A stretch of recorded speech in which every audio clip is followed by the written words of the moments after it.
in this little brief. All right. Well, I am really pleased to be able to introduce our good colleagues at the Greater Washington Community Foundation.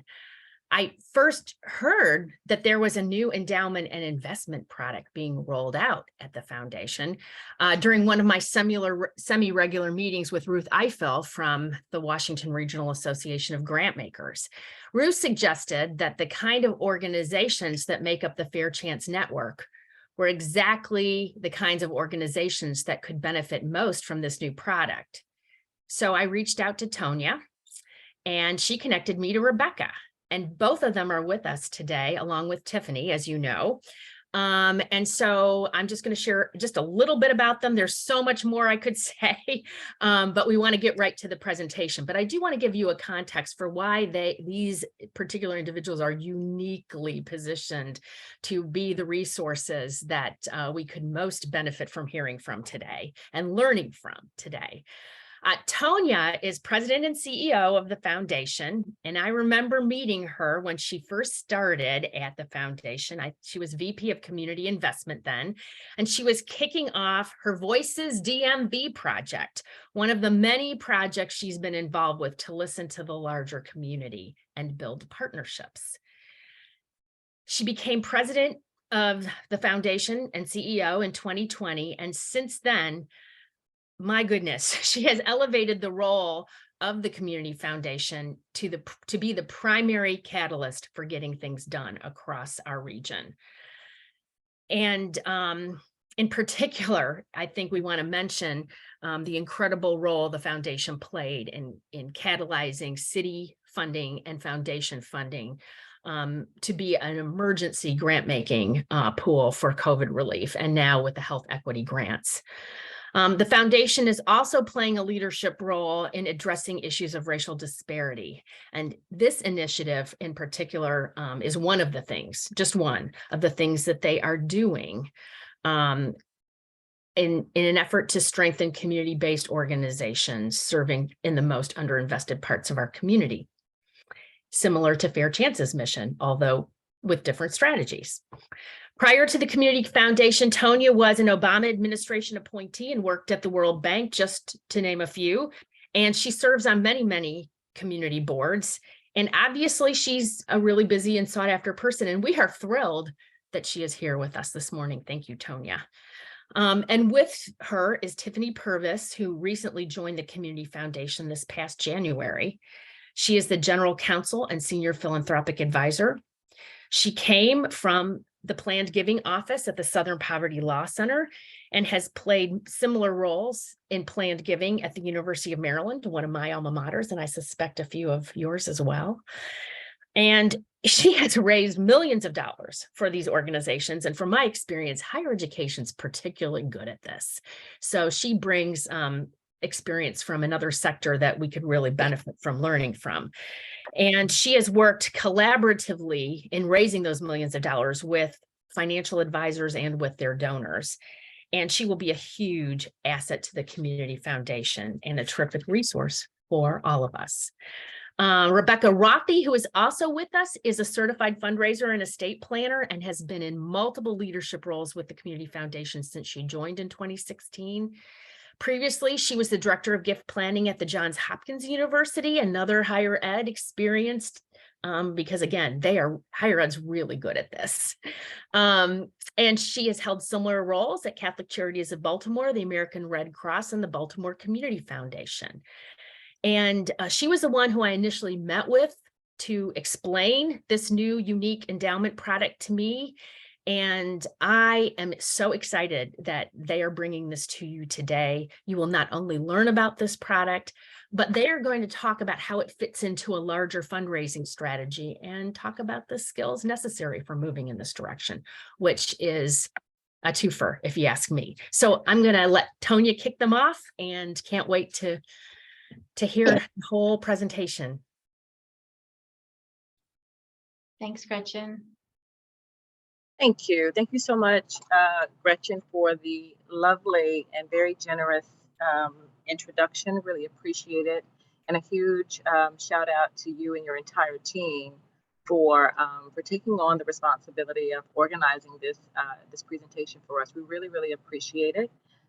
We're delighted to be in such good company with so many amazing nonprofit social impact leaders. This is exactly what we were hoping it would look like to get going and rolling out this this new opportunity for nonprofits. So thank you for helping one of our dreams and visions come to reality. Really appreciate it. I want to also acknowledge the amazing work that our nonprofit leaders do every day. I'm especially grateful given all that we all endured during the pandemic. Gretchen mentioned that I was named President and CEO in 2020. I'll be more specific. I was named in March of 2020. And so, you know, for all of us, that takes on a very unique and special significance, given that many of us thought we were going home for 2 weeks, you know, while this thing passed over, and we are only now kind of getting back to some semblance of, you know, normal, whatever that really means. Anyway, I'm delighted and was impressed by all the work that our sector did before the pandemic, especially during the pandemic. And then I am also very sensitive to, aware of, and confident about the work that awaits us ahead. I mean, it's confidence can be, you know, a pseudonym for, you know, I'm nervous too, to be honest, because there's a lot that awaits us, a lot of things that we need to address, including our own financial health. So one of the things that became apparent to me in philanthropy, to us in the philanthropic sector, was just how thin the margins were for nonprofits during the pandemic. So March 2020 hit. Again, we all thought we were going to be home for about a couple of weeks to sort things out.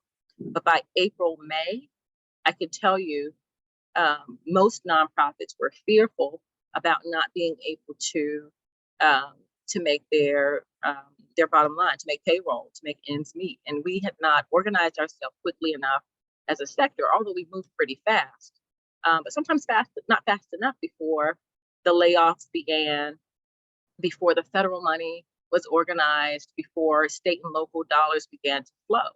And so, you know, while we were able to respond, I think pretty quickly, for some of our organizations, they didn't make it. You know, we just weren't able to respond quickly enough for them to figure out how to pivot appropriately, how to, you know, to manage in such uncertain times. I'll fast forward just a little bit to November of 2020, when our foundation began strategic planning. Yeah, what else should we be doing after the peak of the pandemic is really turned inside to think about what is it that we ought to be doing as a foundation, and where do we go in the wake of so many competing and parallel crises. Can you hear me? Okay, you all can't hear me? No, it's get closer to your mic. You dropped off. Oh wow. Okay. How about now? Uh-oh. Better. Okay, I think it covers something up. Anyway, we looked around the country as we were looking at our strategic priorities, and we landed on a number of things. One, from a content perspective, we just decided with full intention to be focused on economic mobility.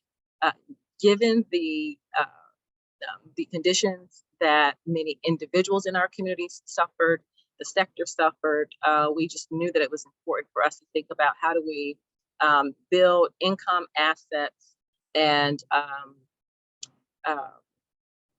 just a stronger base for this community. How do we strengthen the community through economic mobility? But we also recognize that there was You got quiet again. You got quiet again there for a second. Sorry, Tonia. Yeah, I'm not doing anything differently. You're perfect now, Tonia. You're perfect. Anyway, we decided to focus on increasing economic mobility and closing the racial wealth gap in our region as a North Star. Along with that, there were a number of strategies areas that we focused on from a content perspective that impact our community, including how do we strengthen and make more viable the nonprofit sector by creating and offering a wider range of products and services that support their sustainability, your sustainability. And the nonprofit endowment opportunity is the one product that one of the many ways that we're looking to do that. We looked across the country, a number of community foundations offer this opportunity as a way to, again, build some resiliency in nonprofit finance. And we believe that it's a unique opportunity to present in our region. I will let the details of how this will work be left to my expert team, Tiffanie and Rebecca, but I do want to say a huge thank you for at least expressing the interest, and we look forward to the opportunity to work with you in the future. So again, thank you so very much for having us, and we look forward to the Q&A as well. Good morning, everyone. Give me a minute to share screen and open up the slides.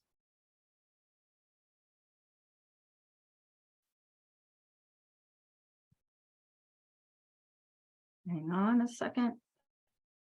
Why am I not seeing them?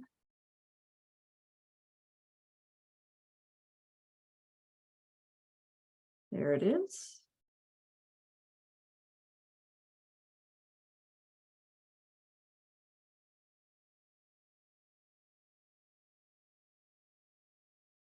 Okay, good morning. Can everyone see this? Yes, we have to from the beginning. Yep. Is it at the beginning? Yes. Okay, very good. Thank you. So good morning again, everyone. It's really a delight to be with you. Thank you so much for taking time. We know you're busy, and we're really appreciative of your investing a couple hours of your time to learn about the benefit of endowment and endowment building. And I want to thank Gretchen. Of course, it was lovely when we met initially. It seems like forever ago now, it was in August. And Kristen and Valerie, you're just a fantastic team. So it's been a real honor to work with you as we plan this presentation. So now I get to talk about one of my favorite things, which is building endowment. So you've already heard from Tonia and why the Community Foundation made the decision that it was important to refresh and offer a nonprofit endowment product. So as she already said, this was one of the main motivators for learning about this. I think every single one of us had one of these moments, certainly during COVID, and very often it related to this stuff. And Rebecca, yeah. I just happy for a quick second. We're not seeing the slides move. Oh, you're not? Okay. Thank you, Tiffanie. And at the top, if we click from the beginning, top, yep. Yeah, I did that. That's what's surprising me here. Okay, so it's at the top. Are you seeing them move now? No, it's still in like the editing phase. Okay. Sorry, folks. I'm just going to do them this way then, because it'll be easier. So here we went through this. We're here. So we, obviously Tonia talked about these moments that we had, particularly during the pandemic. So the core of this presentation is about building an endowment that will ensure support for decades to come. And we're going to go through two things, as already discussed. We're going to go through the mechanics of how that would work, but then we're also going to go through sort of the opportunities from a fundraising perspective for building endowment. So on the mechanics side first, obviously, as you already shared in the sort of intro survey that Kristen shared, fundraising, investment knowledge, investment management, the time to manage policy making, these were all the barriers that we became aware of as we were working in our strategic plan and working with nonprofits during the pandemic, and made the decision to offer a product that would help nonprofits address these barriers. So partnering with the community foundation is intended to actually free you from the burden of having to address all of those specific challenges. And why the community foundation? Well, I think you all may know the community foundation is the largest grant maker in Greater Washington. We grant typically in any given year between $70 and $90 million. 2021, the fiscal year of the pandemic for us, we granted $115 million. So we are already the steward of tens of millions of dollars that's being granted to the nonprofit sector. We have currently about $450 million in assets under management, which means that we're managing a very large pool of investments, which gives us economies of scale. As you've already heard, we have Tiffanie on board, so we have planned giving expertise, and we have a community of givers, which is a community of fund holders, individual donors, corporate donors, foundation donors, who partner with us and choose a community foundation to be the vehicle for their philanthropy, and who therefore also represent a community that we're able to educate and share information with about the work being done in the nonprofit sector. So we offer this in two ways, and I'm going to take a minute here. One of them is a permanent endowment, and we have this little graphic here. And this graphic shows the growth of both the value of the initial gift and then money granted to the community. So I work with a lot of folks who are thinking about how to create their own philanthropic legacy through the community foundation, because many donors create endowments, and in some cases they actually are naming your organization to receive the distribution from that endowment. And when people think about this, they initially want to try to compare it to how they do their annual giving. And what do we do with annual giving? We write a check every year. Right? Well, when you start thinking about an endowment, you're thinking about a much larger gift. Typically, there's a prompt for that, and Tiffanie will talk about that a little more, but one of the major prompts is, you're going to die. You're doing your estate planning, and you're thinking about, well, what do you want to do with your charitable legacy? So when I'm talking with the donor, I'll say, well, you have an organization you love, and you're giving them $100,000. You're giving them $5,000 a year. You're on the board. You're one of their major donors, and you love them. You've been doing that for years. If you leave an endowment of about $100,000, that will generate approximately $5,000 a year, and I'll show you that in a minute. If you multiply 5,000 times 20, you get 100,000. So every year that endowment is distributing $5,000. After 20 years, it's given $100,000, but the initial 100,000 is still there and will continue to give that 5,000 in perpetuity.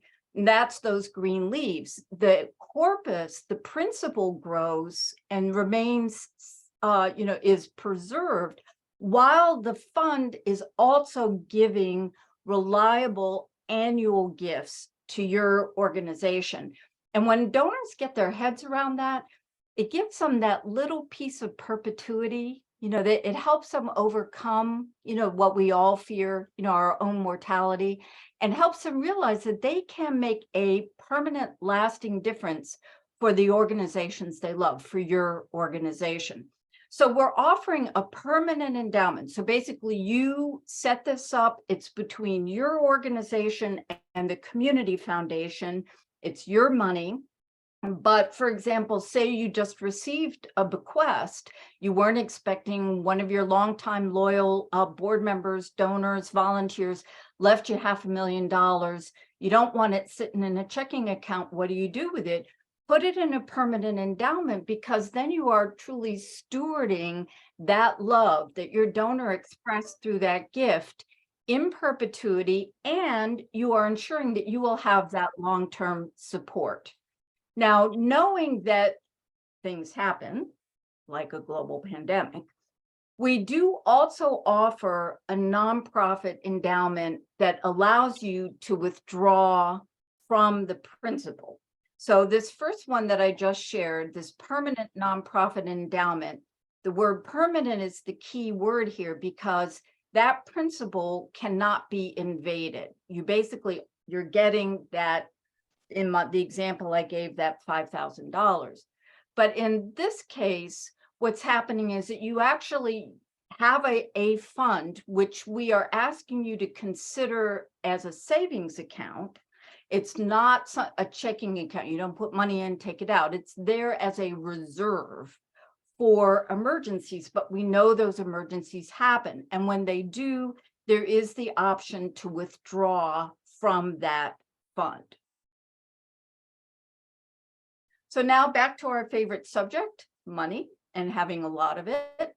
And we love cash. We get a lot of cash gifts, but there are other ways to raise money. And again, in offering this as a service to our nonprofit partners, one of the motivators was offering the ability to accept gifts beyond cash that usually often are the biggest gifts that donors can make. And Tiffanie is going to share how donors can do this.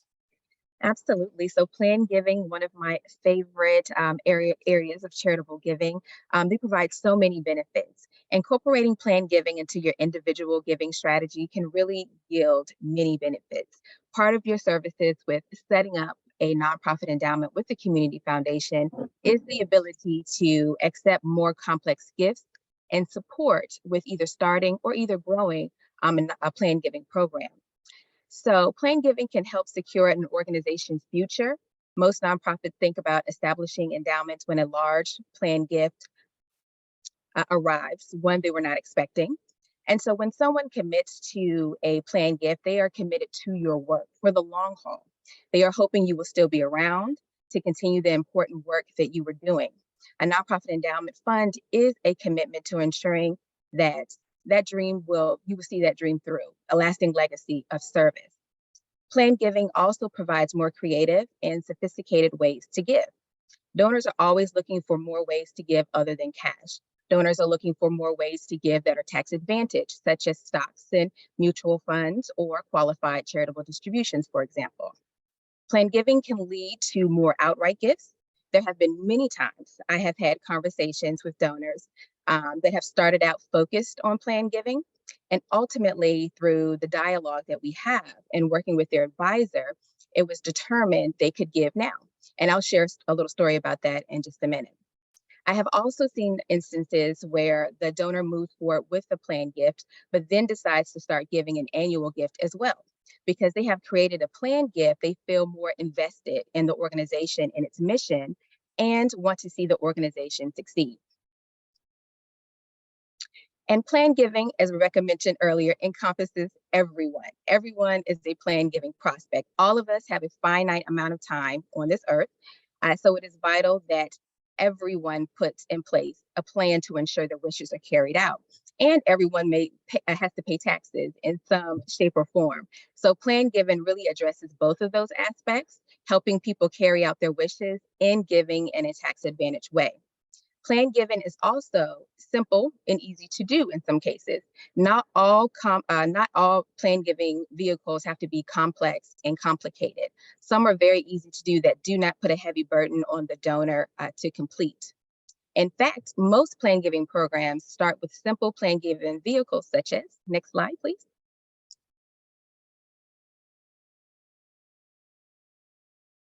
Bequest and beneficiary designation. They really are the bread and butter of most plan giving programs. And so updated beneficiary forms such as insurance policies, retirement accounts, savings accounts, brokerage accounts are simple to complete. And in most cases, do not require the donor to pay to complete the forms. And most donors appreciate that if they don't have to expend extra money to get certain things done.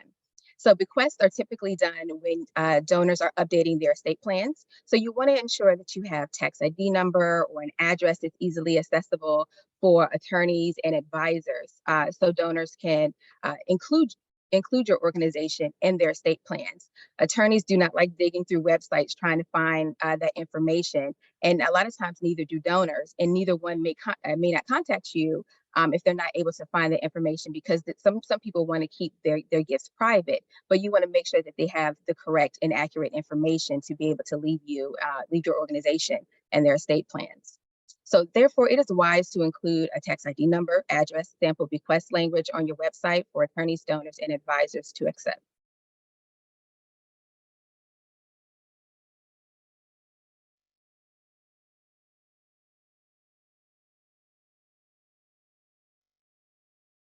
Are you frozen, Tiffany? Oh, I think Tiffany is frozen. All right, let's give it 30 seconds.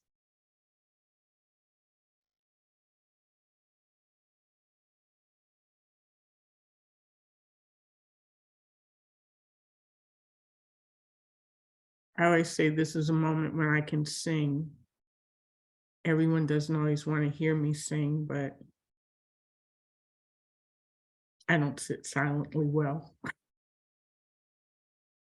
Oh, she just dropped off. Let's give her a second to see if she logs back on.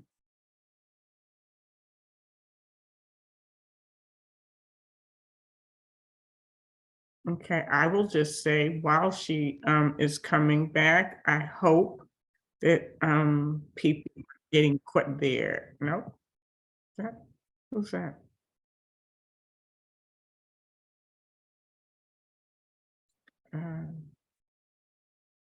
I'll just say that I hope that people are getting questions together. Gosh, Kristen, I forgot when I made my sing comment that we're recording.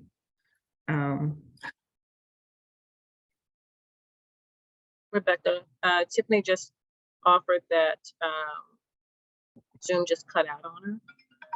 Okay, so I'll just pick it up from here. So this is data that's shared by Giving USA. Giving USA does an annual survey of nonprofits. It's been doing it for decades. My guess is many of you are already familiar with it. And they always find that giving, this is sort of an estimate of total giving nationwide shared by charities and also pulled from 990s and other data sources. And as again, I'm certain you already know, the vast majority of giving is done by individuals, not foundations, not corporations. You'll see that 4% for corporations. But significantly, 9% of gifts received, and this bounces between 8 and 9, is received through bequests. And they're often the largest gift that charities receive for an obvious reason, which is that people give you more money when they don't need it any longer. So we share this as a reminder of the value of what Tiffany was saying, which is just very simply to always have your bequest language. So, and Tiffany, are you back on? Okay, so keeping going. Can you see me? Yes. Can you hear me? Yes. Okay. I apologize, everyone. It just cut off in the middle of me talking, so I apologize. All right, so I went through the Giving USA and we're at the asking for plan gifts slide. Okay. All right, so this is where I wanted to share a couple of donor stories with you all, just to kind of show how plan giving works and how I have conversations with my donors. And so I had a donor, and at the time that he reached out to my office, he only gave around $60 to the organization. That had all that was it. That's all he had given over the years. And what prompted him to reach out was because he had a life change. He had lost a spouse, and he was thinking about updating his plans. And so we had conversations, and I prepared myself to look at his past giving, see what he was giving to with the organization, and really wanted to kind of pair myself, or you might have, like, for instance, an external case for support, just making sure that when we had a conversation, we could talk about the work that we were doing, what we hoped for the future, and I was prepared to answer those questions. So when I sat down with him, he had an initial idea. He had wanted to start an endowment, and he wanted it to support education. So I said that was great, and we talked a little bit about the type of gift that he wanted to give. And so he was thinking about, at first, leaving the organization in his estate plans through a bequest. So we talked a little bit more, and just to get a little bit more knowledge about his assets and, you know, what he was thinking about doing with those assets. And so by the time we had the conversation and really went through it, he had determined that he could actually give a lot more through his retirement account, and that he didn't have any beneficiaries currently on his retirement account that were still active, or that he wanted to leave that particular gift to. And so, and looking at it, by the time we started, at first,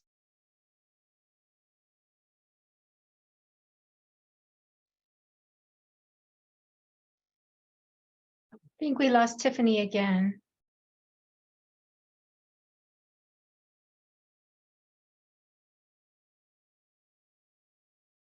All right, we'll leave it as a cliffhanger and bring her back in at the end to wrap us up. But she's clear, where she's clearly going is starting the conversation with a plan gift helped this donor figure out that he could give more currently. And that's one of the big takeaways from this talk. And hopefully she'll be back on by the end to share this. But in the interest of time, I'm going to just now go through a little bit more on the mechanics. So one of the reasons we decided to refresh the nonprofit endowment product that we're offering is that about a year and a half ago, the Community Foundation partnered with a new investment management firm. And we chose a firm which is called an outsourced chief investment officer firm, which meant that rather than our investment committee having to review and pick every manager that invests our money, we use a firm that does that for us, and that firm does it in real time, doesn't have to wait for a committee meeting, responds to market changes, market fluctuations. We did a call for proposals, we vetted about 10 firms, and we ended up with a firm called SEI, which is actually the oldest OCIO firm in the country. It started this product. And we picked them not only because they have a gazillion dollars under management, they have the $330 billion in assets that they're responsible for investing, which gives them a huge platform of investment managers. But we picked them because they align with the Community Foundation's commitment to race, equity, and inclusion, which, as Tonia mentioned, is actually embedded as a critical part of our strategic vision and our strategic plan. 67% of SEI's investment managers, so the people who take your money, our money, and invest it, have at least one minority owner of color, and 41% have at least one female owner. So their firms are led by folks who align with our strategic vision. And so how it works is you create an endowment with us. Our minimum is $25,000. And every year after an initial growth period, we calculate an available to spend. So I use the 100,000 because the math is simple. I'll use it again. You open an endowment of 100,000. We will calculate 5% of 3 years average earnings. So we use 3 years, the quarterly earnings over those 3 years. And we do that because it'll smooth out market ups and downs. Like, you know, this last year, the market's been terrible, but the 2 years before that, it was great. So if you smooth that out, you get an average earning that preserves principal. And we also can go above or below that in response to market fluctuations. We let you know what's available at the end of April after we've calculated our fiscal year returns, and then we make that available in July. So you have that as a reliable source of income.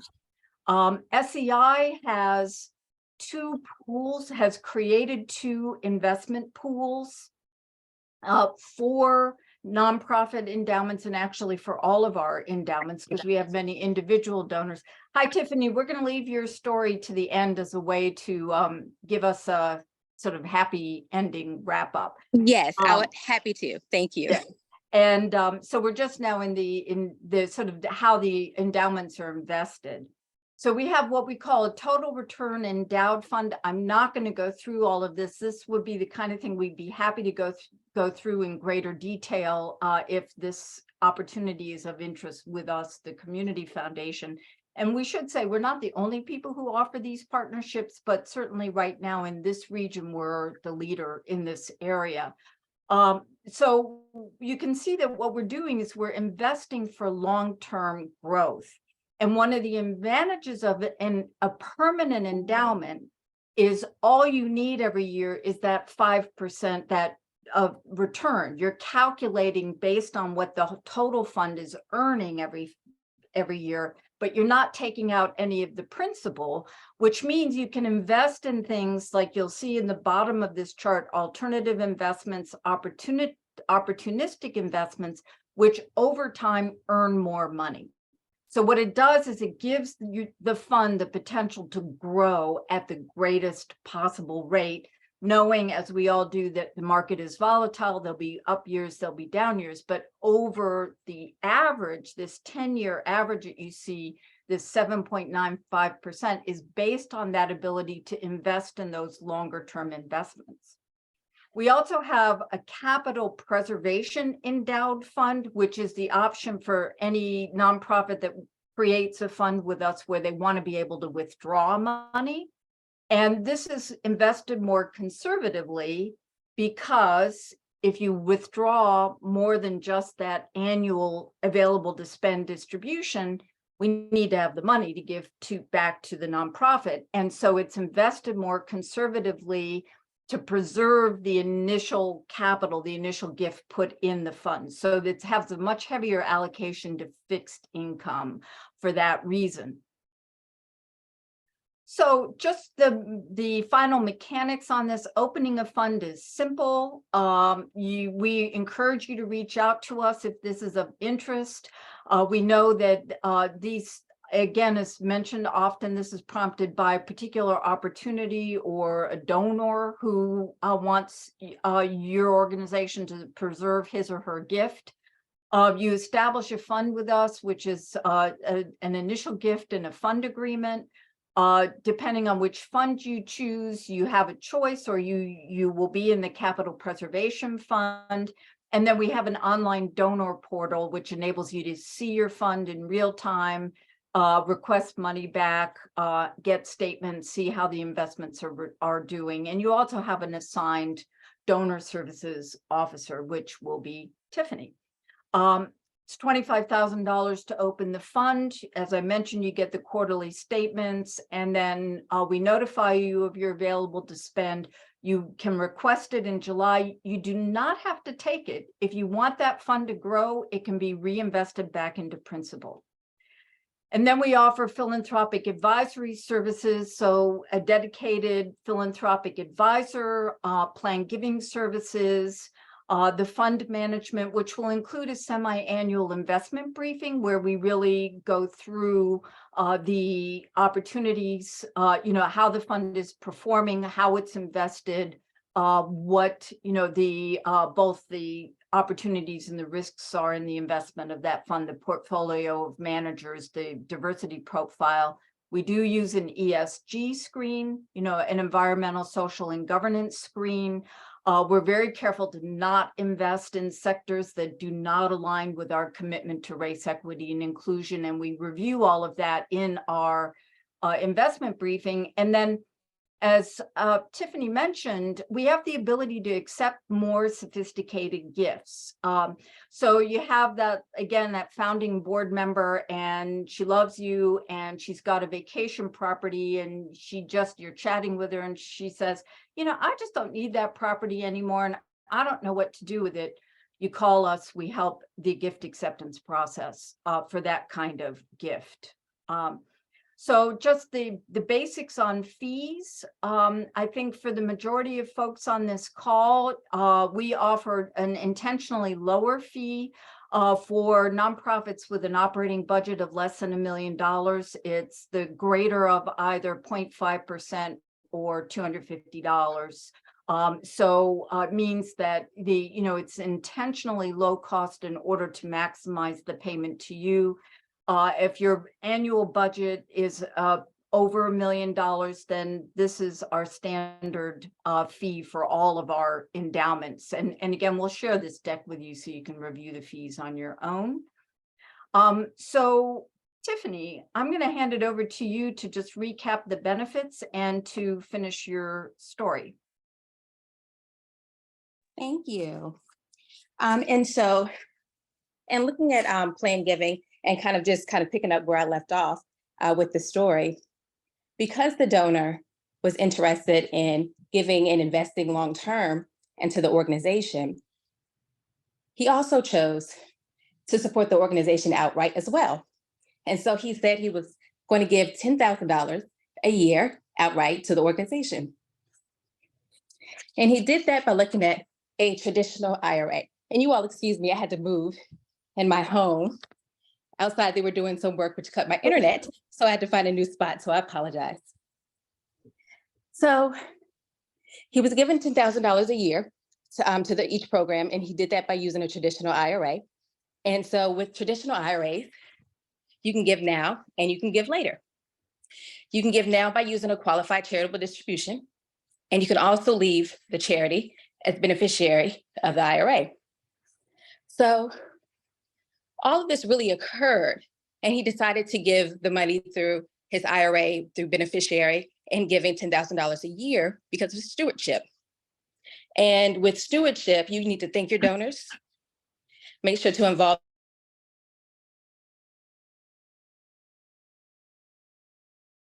Poor Tiffanie, she can't get any love from her home system.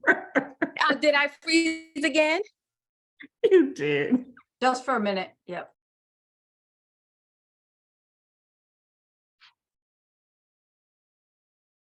All right, so I'm going to bring this to a close, and then we'll open it up for questions. Okay.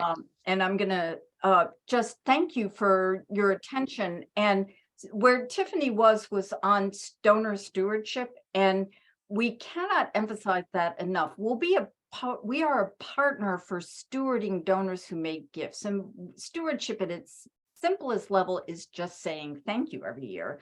But more importantly, it's engaging folks with the important work that each one of you is doing, the difference that you're making in the community, because that's why folks do this. They want to be part of making that difference, and telling stories, sharing impact, sharing data, being honest when times are challenging. Those are the things that donors want. And we are your partner in helping maximize what you with your donors can accomplish in making a difference in our community. So with that, I think we will stop the recording and